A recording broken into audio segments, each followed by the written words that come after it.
አንድ አስተማሪ ከዛሬ 10 ዓመት በፊት ለማስተማር ሲጠቀምበት የነበረውን ቴክኒክ አሁንም በዚህኛው ጀኔሬሽን ላይ የሚጠቀመው ከሆነ የጀኔሬሽኑ ጥፋት አይደለም፣ የአስተማሪው ጥፋት ነው። ስለዚህ ለምንድነው ትውልዱን የሚወቅሰው? ራሱን አዳፕት ማድረግ ስላልቻለ፣ ካልቻለ ደግሞ መውጣት። ጄንዚ የሚባሉት ምን መሰላችሁ? በቴክኖሎጂ ውስጥ ተወልዶ በቀውስ ውስጥ ያደጉ ናቸው የሚባለው። ግን በጣም የሚገርመው ነገር እስካሁን ድረስ ከተፈጠሩት ጀኔሬሽኖች ሁሉ ስማርቲስት ጀኔሬሽን የሚባለው ጄንዚ ነው። የኮሚኒዝም ሀሳብ ተጽዕኖ ያሳደረበት ጊዜ ነበር። ኮሌክቲቪዝም የሚባለው የነበረበት ጊዜ ነበር። በጋራ የማደግ የመስራት ሀሳብ ማለት ነው። አሁን ነው ከዚህኛው በኋላ ነው ኢንዲቪጁዋሊዝም የሚባለው ሀሳብ የተስፋፋው። ብቻዬን የሚባለው ኮንሰፕት የኢምፔሪያሊስቶች ካፒታሊስት ሀሳብ ነው። ትላልቅ ኦርጋናይዜሽኖች በግለሰቦች እጅ እንዲያዙና ዌልዝና ፓወር ኢንዲቪጁዋሊ እና እነዚህ ኦርጋናይዜሽኖች ውስጥ ማከማቸት የሚያስችል መንገድ የተዘረጋው በዚህኛው ጀኔሬሽን ውስጥ ነው። ኒዮ ሊበራሊዝምን ጨምሮ አንድ መሆን የሚቃረን የኢኮኖሚ እኩልነትን አለመቀበል ሁሉም ትውልድ የኮንሲኩዌንስ ውጤት ነው።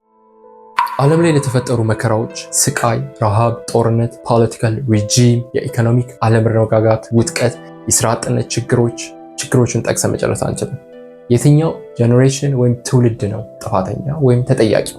እንግዲህ አንዱን ጀኔሬሽን ሲተች ሲወቅስ ጥፋተኛ ሲያደርግ ነው ይኖር። አንዱ ትውልድ ሌላኛው ትውልድ መውቀስ እየተለመደ የመጣ ነገር ነው። ይሄ ደግሞ ያናድዳልም ያሳዝናል።